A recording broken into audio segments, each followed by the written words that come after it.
Assalamualaikum warahmatullahi wabarakatuh.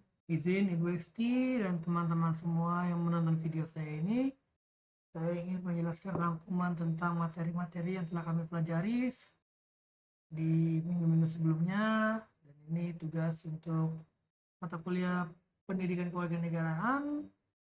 Ini adalah tugas atau bukan tugas sih, melainkan UTS yang ditugaskan untuk menjelaskan materi-materi yang telah kami pelajari selama ini.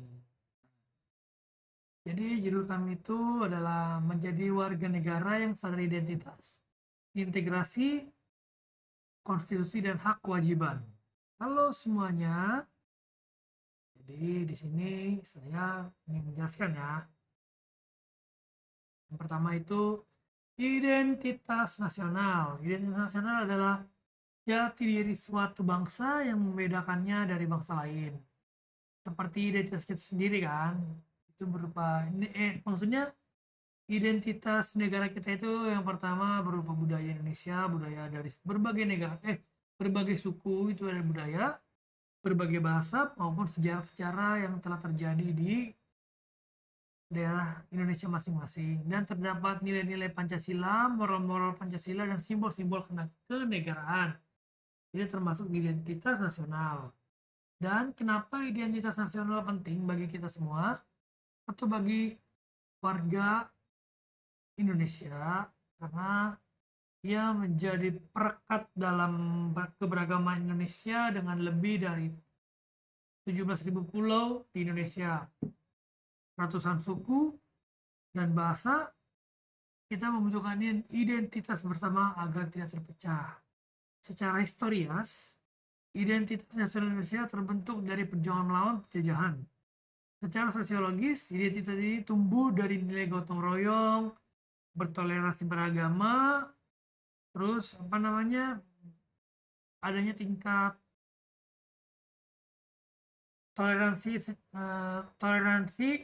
secara politik maupun agama, dan Pancasila Undang-Undang Dasar 1945 menjadi pondasinya.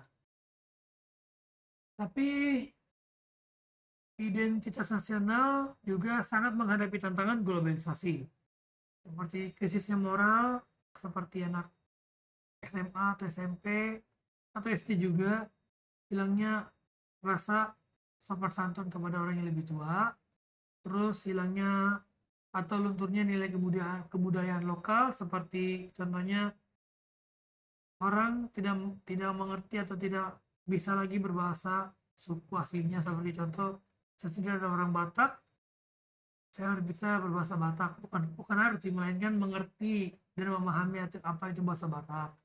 Terus kita juga perlu terus membangun kesadaran dan bangga menjadi rakyat Indonesia sendiri. Terus yang kedua adalah integrasi nasional. Integrasi nasional adalah proses menyatukan perbedaan menjadi satu kesatuan yang utuh dan harmonis.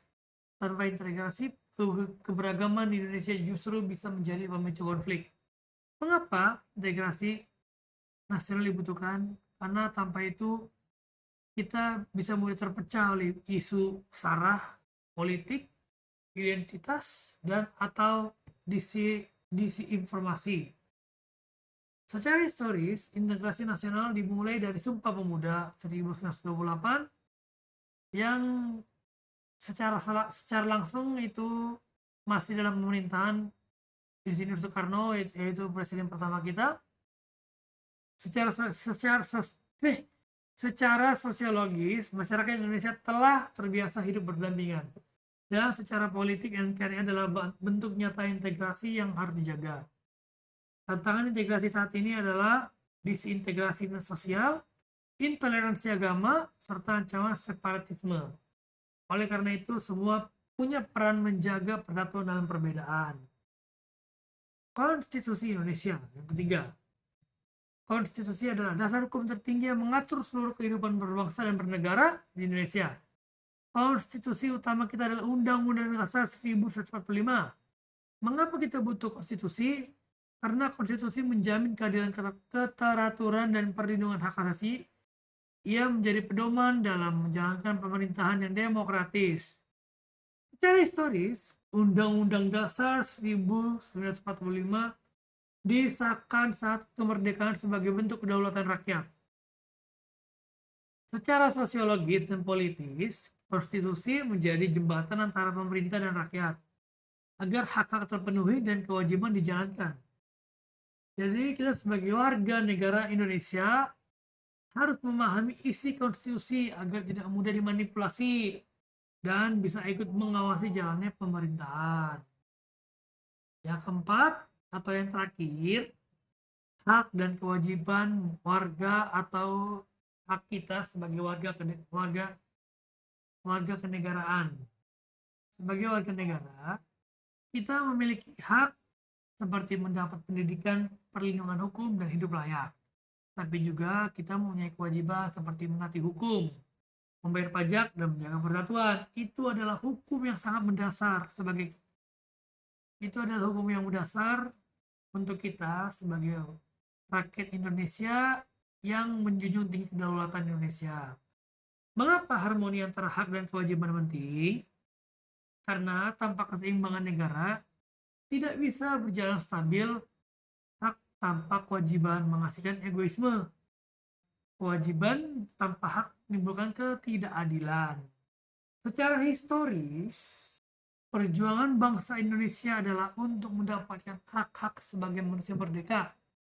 Seperti halnya hak asasi manusia, hak kita berpendapat, hak kita memilih agama, hak kita melakukan apapun di kehidupan kita yang masih sejalan dan masih hal-hal yang positif lah maksudnya saya itunya. Jadi kita sebagai rakyat Indonesia masih harus memerdekakan hak-hak kita sebagai manusia. Tapi setelah merdeka kita juga harus menjalankan kewajiban demi masa depan bangsa kita sendiri. Apalagi kan kita sebagai mahasiswa menjadi penerus-penerus bangsa. Jadi kita harus mentaati atau menjalani semua kewajiban-kewajiban kita sebagai anak muda Indonesia. Jadi kesimpulan yang bisa saya kasih tahu untuk kalian semua yang menonton ini, jadi menjadi warga negara Indonesia bukan hanya soal status, tapi juga tanggung jawab. Kita harus mengenal identitas nasional kita, menjaga integrasi bangsa, menjunjung tinggi konstitusi, serta menyeimbangkan hak dan kewajiban. Dengan begitu, kita turut serta membangun Indonesia yang kuat, adil, dan bersatu. Dan kita juga harus semangat memperjuangkan 2045 Indonesia Emas yang telah dibicarakan oleh Bapak Presiden kita, Bapak Prabowo Subianto. Jadi mungkin ini saja yang bisa saya bicarakan. Saya mohon maaf bila ada kesalahan kata atau ucapan yang tidak berkenan pada Bapak, Ibu, dan yang terutama Ibu Hesti sebagai dosen pengampu pendidikan kewarganegaraan. Saya mohon maaf Ibu. Saya pamit. Wassalamualaikum warahmatullahi wabarakatuh.